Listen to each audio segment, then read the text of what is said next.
कहानी की शुरुआत में हम कुछ highly skilled Russian para commandos को देखते हैं, जिन्हें यहाँ सीरिया के एक टॉप मोस्ट वांटेड टेररिस्ट अब्बू सोफिया को पकड़ने के लिए भेजा गया है। लेकिन अब्बू सोफिया को पकड़ने के चक्कर में यहाँ रशियन पैरा कमांडोज और सीरियन मिलिटेंट के बीच एक भयंकर युद्ध शुरू हो जाता है। यहाँ सीरियन मिलिटेंट इतने खतरनाक होते हैं कि रशियन पैरा कमांडोज इतने हाईली स्किल्ड होने के बावजूद उनके आगे फीके पड़ने लग जाते हैं। वहीं सीरियन मिलिटेंट उन्हें चारों ओर से घेर कर एक एक को ढेर करना शुरू कर देते हैं। दूसरी तरफ पैरा कमांडोज के बैकअप के लिए रूस अपने सभी स्पेशल फोर्स और 2 हाईली ट्रेंड फाइटर पायलट्स को सीरिया भेज देता है। वहीं अब्बू सोफिया अपने सभी मिलिटेंट्स को साफ साफ कह देता है कि कोई भी रशियन कमांडो यहाँ से जिंदा बचकर नहीं जाना चाहिए। हमारे जितने आदमी हैं सभी को बुला लो। इसके बाद हम देखते हैं कि हजारों सीरियन मिलिटेंट अपने हथियारों के साथ आगे बढ़ रहे हैं। तो समझ ही सकते हो दोस्तों किस लेवल का यहाँ महायुद्ध लगने जा रहा है। लेकिन सवाल ये है कि यह सब शुरू कैसे हुआ और अंततः कौन जीतता है यह जंग। आइए जानते हैं आज की इस कहानी में।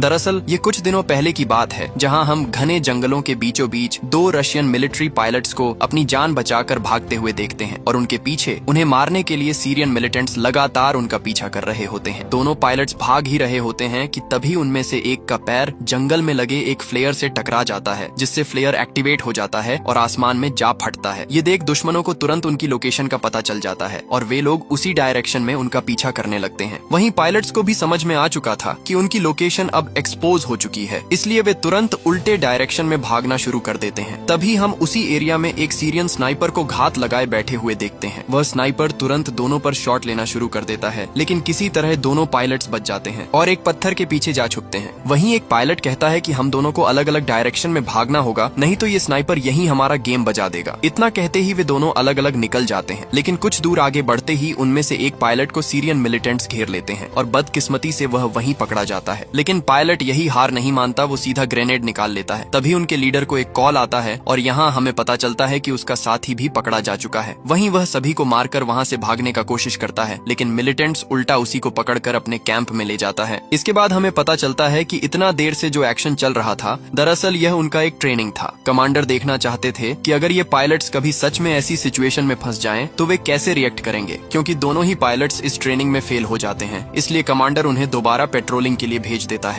वहीं दूसरी तरफ बेस कैंप में एक मेजर अपने कमांडर को पूरे मिशन की प्लानिंग समझाने लगता है। लेकिन अब सवाल यह उठता है कि आखिर रूस सीरिया पर हमला करने के लिए इतनी बड़ी प्लानिंग कर ही क्यों रहा है। आइए यह भी जान लेते हैं। दरअसल दोस्तों, रूस को लगता है कि सीरिया के कुछ आतंकी संगठन उनके दुश्मन देश यूक्रेन के साथ मिलकर रूस पर हमला करने की एक बड़ी प्लानिंग कर रहे हैं। यहाँ तक कि सीरिया यूक्रेन को बड़े स्केल पर काफी आधुनिक हथियार सप्लाई कर रहा है। वैसे तो रूस के पास इस बात की कोई पक्की प्रूफ नहीं है, लेकिन फिर भी वह लोग नहीं चाहते कि फ्यूचर में ऐसा कुछ हो। इसी वजह से रूस अपनी स्पेशल फोर्सेस को लगातार ट्रेनिंग देकर तैयार कर रहा है, ताकि इस आतंकी संगठन को पूरी तरह खत्म किया जा सके। और इस मिशन में उनका मेन टारगेट है अब्बू सोफिया, क्योंकि वही इस पूरे आतंकी नेटवर्क का मास्टरमाइंड है, जो यूक्रेन के साथ मिलकर लगातार डील्स करता रहता है। इसीलिए कमांडर सीरियन मिलिटेंट्स को सबक सिखाने के लिए वहां अपने सबसे बेस्ट पैरा कमांडोज को भेज देता है। साथ ही उनका पूरा हथियारों का कैंप उड़ाने के लिए भी कमांडर वहां कुछ फाइटर जेट्स भेजने का ऑर्डर दे देता है। और इसी के साथ सभी पायलट्स तुरंत अपनी तैयारी में लग जाते हैं, जहां बड़े बड़े मिसाइल्स को प्लेन्स में सेट किया जाने लगता है। दूसरी तरफ कमांडोज ड्रोन की मदद से दुश्मनों की हर एक लोकेशन और पोजीशन को मॉनिटरिंग कर रहा होता है। तभी स्नाइपर्स देखते हैं कि अब्बू सोफिया अपने वेपन्स मैन्युफैक्चरिंग प्लांट का निरीक्षण करने के लिए वहां पहुंच चुका है। वहीं वहां मौजूद चीफ गार्ड अब्बू सोफिया के लिए सिक्योरिटी को और ज्यादा टाइट करने को कहता है। दूसरी तरफ कमांडर तुरंत अपनी यूनिट 1 को पीछे से मैन्युफैक्चरिंग प्लांट में एंटर करने का ऑर्डर दे देता है। इसी के साथ यूनिट 1 निकल पड़ते हैं और किसी तरह जाकर बिल्डिंग तक पहुंच जाते हैं। वहीं कमांडर ड्रोन के मदद से उन्हें गाइड कर रहा होता है कि सामने या अगल बगल में कोई एनिमीज तो नहीं है। दरअसल दोस्तों, ये ड्रोन मॉडर्न वर्ल्ड में काफी ज्यादा हेल्प करता है, चाहे वो रश फाइट में हो या फिर एनिमी को स्पॉट करने में। खैर जो भी हो, इसी के साथ वे लोग बिल्डिंग में एंटर कर जाते हैं और चुपचाप अपना पोजीशन लेकर अब्बू सोफिया का इंतजार करता रहता है। वहीं अब्बू सोफिया अपने कारखाने का निरीक्षण करते हुए चीफ गार्ड से कहता है कि कुछ ही देर में यहाँ एक बड़ा क्लाइंट आने वाला है और मैं चाहता हूँ कि इस बार सभी हथियारों का डील सही से हो जाए। कुछ ही देर में हम उसी क्लाइंट को देखते हैं जो कि सैकड़ों गाड़ियां और मशीन गन्स लेकर डीलिंग करने के लिए आया है। मुझे तो समझ नहीं आ रहा है कि डीलिंग करने जा रहा है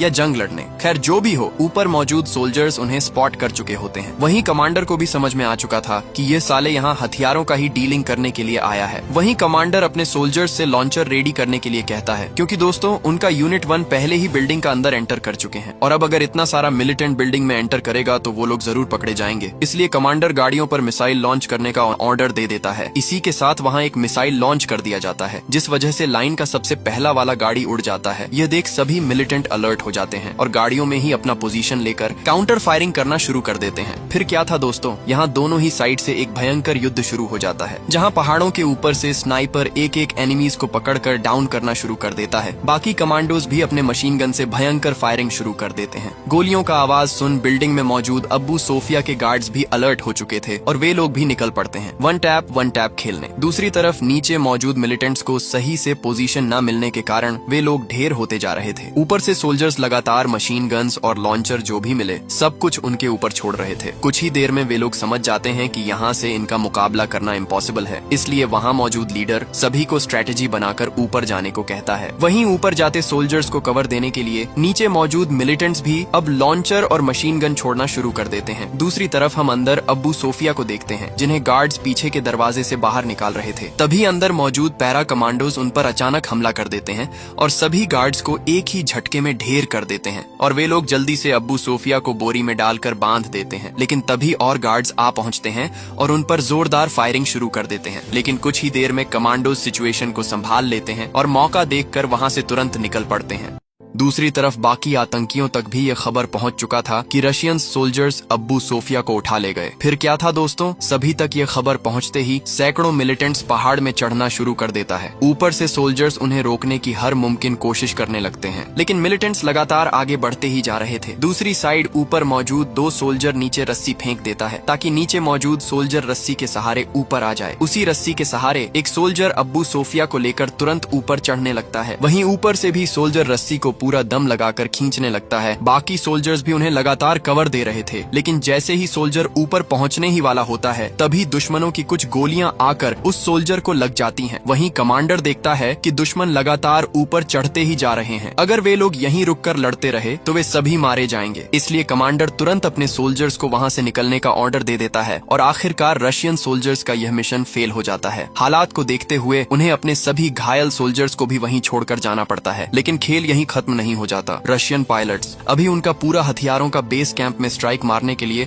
फाइटर जेट में मिसाइल सेट कर रहे थे। दूसरी तरफ सीरियन मिलिटेंट्स को लगा कि सब डरपोक साले भाग गए, लेकिन इन चाचा लोगों को यह नहीं पता होता कि इनका पूरा हथियारों का कैंप उड़ाने के लिए रशियंस अपने सबसे खतरनाक मिकोयान गुरेविच MiG-23 फाइटर जेट भेज चुके हैं। इस जेट में बैठा है रूस का टॉप मोस्ट हाईली ट्रेंड और स्किल्ड 2 पायलट्स। इसी के साथ पायलट्स हजारों किलोमीटर की स्पीड से लोकेशन की ओर बढ़ने लगते हैं और स्पॉट पर पहुंचते ही एक ही साथ वहां 10-12 मिसाइल्स लॉन्च कर देते हैं, जिस वजह से कैंप में मौजूद सभी मिलिटेंट्स और पूरा बिल्डिंग एक ही झटके में तहस नहस हो जाता है। मिशन कंप्लीट करके जेट दोबारा रूस की ओर बढ़ने लगता है। दूसरी तरफ रशियन बेस कैंप में एक मीटिंग चल रहा होता है, जहां वे लोग यही डिस्कशन कर रहे होते हैं कि इतना बड़ा हमला करने के बाद वे लोग कभी भी रूस पर काउंटर अटैक कर सकते हैं, तो हमें इसके लिए तैयार रहना होगा। दूसरी तरफ हम सीरियन मिलिटेंट्स का लीडर को देखते हैं, जो कि रूस के इस हमले से काफी ज्यादा भड़के हुए हैं, क्योंकि वो यहाँ हथियारों का डील करने के लिए आया था और रशियंस ने पूरा हथियारों का कैंप को ही उड़ा दिया। इसलिए लीडर अपने आदमियों से रूस में हमले का तैयारी शुरू करने को कहता है। दूसरी तरफ हम रशियन बेस कैंप में पायलट रसेल को देखते हैं, जिससे मिलने के लिए उसका एक लंगोटिया यार आया होता है। उसी रात रसेल अपने पार्टनर को मिशन के बारे में सब कुछ बता देता है। वहीं उसका पार्टनर कहता है कि तुम गलत जगह उंगली कर रहे हो। अब्बू सोफिया पिछले 10 सालों से यह आतंकवादी संगठन को चला रहा है और जो भी उसके रास्ते में आता है वो उन्हें कभी नहीं छोड़ता। इसलिए तुम ये मिशन को छोड़ दो, कम से कम जिंदा तो रहेगा। वहीं रसेल कहता है, हम इस देश के रखवाले हैं भाई, अगर हम ही मिशनों से ऐसे डर के भागने लगे तो इस देश को कौन प्रोटेक्ट करेगा। अगले दिन हम देखते हैं कि रूस फिर से सीरिया में अटैक करने के लिए फाइटर जेट्स तैयार कर रहे हैं।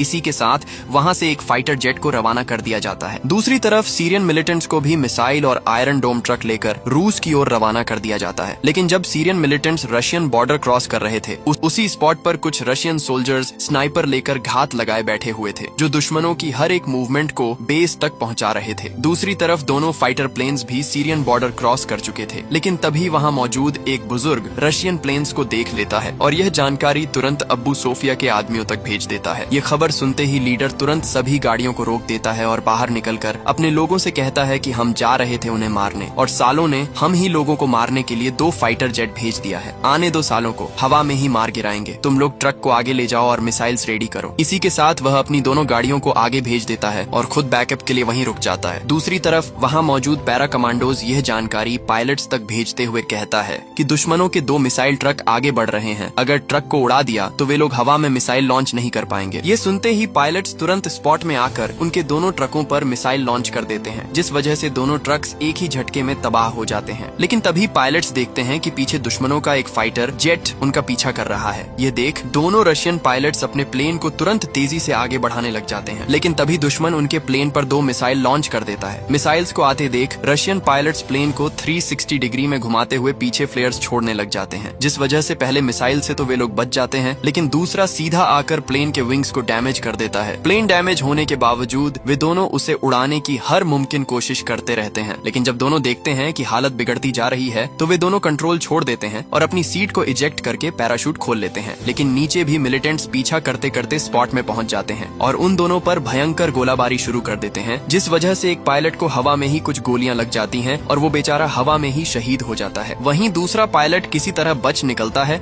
और कहीं दूर जाकर सेफली लैंडिंग कर लेता है। वहीं मिलिटेंट्स एक का किस्सा खत्म करके अब दूसरे को ढूंढने निकल पड़ते हैं। दूसरी तरफ वह बचा हुआ पायलट देखता है कि दुश्मन उसी की तरफ आ रहा है। वो तुरंत अपने पैराशूट को झाड़ियों में छुपा देता है और अपना एक पिस्टल निकालकर वहां से भागने लगता है। वहीं मिलिटेंट्स चारों तरफ फैलकर उसे ढूंढना शुरू कर देते हैं। दूसरी तरफ बेस में ऑफिसर कमांडर से कहता है कि पिछले 2 घंटों से हमारे प्लेन से कोई भी कम्युनिकेशन नहीं हो पा रहा। जरूर वे दोनों या तो पकड़े गए या फिर मारे गए। वहीं कमांडर कहता है वहां तुरंत एक स्पेशल फोर्स भेजो और पता करो कि क्या हुआ है। वे दोनों टॉप फाइटर पायलट्स हैं, हम उन्हें ऐसे ही नहीं छोड़ सकते। इसी के साथ उस लोकेशन के लिए एक स्पेशल फोर्स की टीम को बेस से रवाना कर दिया जाता है। दूसरी तरफ हम उस पायलट को देखते हैं जो कि भागते भागते पहाड़ों के ऊपर पहुंच चुका है। वहीं वो अपना रेडियो निकालकर बेस से कम्युनिकेट करने की कोशिश करता है, लेकिन वो रेडियो उसके बेस में नहीं बल्कि मिलिटेंट्स के रेडियो से कनेक्ट हो जाता है। वहीं लीडर कहता है अपना लोकेशन बताने के लिए आपका बहुत बहुत धन्यवाद, चुपचाप सरेंडर कर दे, नहीं तो अगर हमारे आदमियों ने तुझे पकड़ा तो तुझे कच्चा चबा जाएंगे। वहीं पायलट कहता है आजा, दम है तो पकड़ ले। इतना कहते ही वो फिर से उठकर भागने लगता है, लेकिन इसी बीच वह एक स्ट्रेटेजी का इस्तेमाल करता है। वह पैरों का डालियों को तोड़कर उल्टा डायरेक्शन में भागने लगता है ताकि एनिमीज कंफ्यूज हो जाएं और उसे गलत डायरेक्शन में ढूंढें। लेकिन जब मिलिटेंट्स उस स्पॉट में पहुंचते हैं, लीडर पैरों के डालों को देखते ही समझ जाता है कि यह एक ट्रिक है। उसने हमें कंफ्यूज करने के लिए डालियों को उल्टा तोड़ कर रखा है, इसलिए उसे इसी डायरेक्शन में ढूंढो। वहीं पायलट भागते भागते पहाड़ों के किनारे तक पहुंच जाता है। पीछे मुड़ते ही वह देखता है कि मिलिटेंट्स इसी तरफ आ रहे हैं,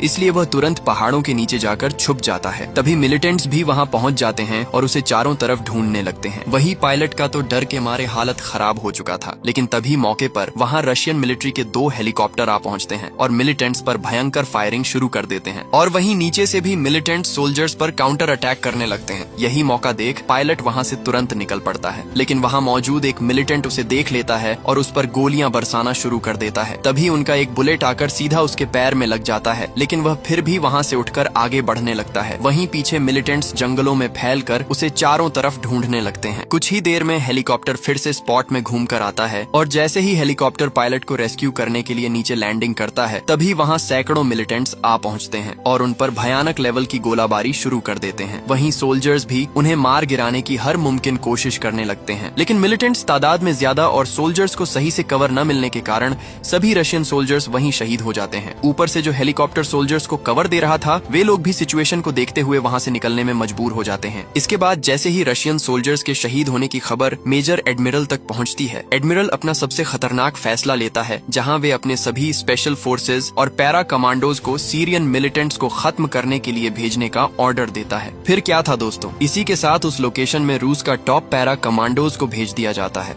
साथ ही उनके बैकअप के लिए वहाँ 2 हेलीकॉप्टर्स और 2 फाइटर जेट्स को भी रवाना कर दिया जाता है। दूसरी तरफ सीरियन मिलिटेंट्स को भी पता था कि इतना कुछ होने के बाद रशियन एडमिरल बिल्कुल चुप नहीं बैठने वाला, वे लोग जरूर दोबारा अटैक करेंगे, इसलिए मिलिटेंट्स भी अपनी तगड़ी तैयारी कर रखी थी। फिर क्या था दोस्तों, स्पॉट में पहुंचते ही पैरा कमांडोज पूरे जंगल में फैल जाते हैं। दूसरी तरफ बेस से लीडर दुश्मनों के हर एक मूवमेंट को देख रहा होता है और कमांडोज को उसी हिसाब से एक्शन लेने को कहता है। वहीं कमांडोज जहां दुश्मन दिखे वहीं सबको ढेर करना शुरू कर देते हैं और यही एक लंबी लड़ाई चलती है रशियन कमांडोज और सीरियन मिलिटेंट्स के बीच। दोनों ही तरफ से तगड़ी लड़ाई यहाँ पर देखने को मिलती है। कुछ ही देर में ऊपर से भी दुश्मनों पर मिसाइल्स लॉन्च कर दिया जाता है, जिससे दुश्मन इधर उधर भागने लग जाते हैं। इसी मौके का फायदा उठाते हुए कमांडोज उस पायलट को भी रेस्क्यू कर लेते हैं और यह सब यही नहीं रुकता, फाइटर जेट्स से भी लगातार 10-20 मिसाइल्स स्पॉट में लॉन्च कर दिया जाता है, जिस वजह से पूरा इलाका तहस नहस हो जाता है। इसके अलावा नेवी शिप से भी एक मिसाइल गिफ्ट में दे दिया जाता है। इसके बाद दुश्मन कहाँ गायब हो गए ये किसी को नहीं पता। और दोस्तों, इसी के साथ आज की यह कहानी यहीं खत्म हो जाती है। और दोस्तों, इस मूवी का एक्सप्लेनेशन करने में बहुत मेहनत लगी है, क्योंकि ये मूवी दूसरे कंट्री की है और हिंदी में कहीं अवेलेबल ही नहीं है, तो मुझे सबटाइटल्स देख कर ही एक्सप्लेन करना पड़ा। तो दोस्तों, अगर एक्सप्लेनेशन अच्छा लगा हो तो मेरे चैनल को जरूर सब्सक्राइब कीजिएगा। आप लोगों का बहुत बहुत धन्यवाद।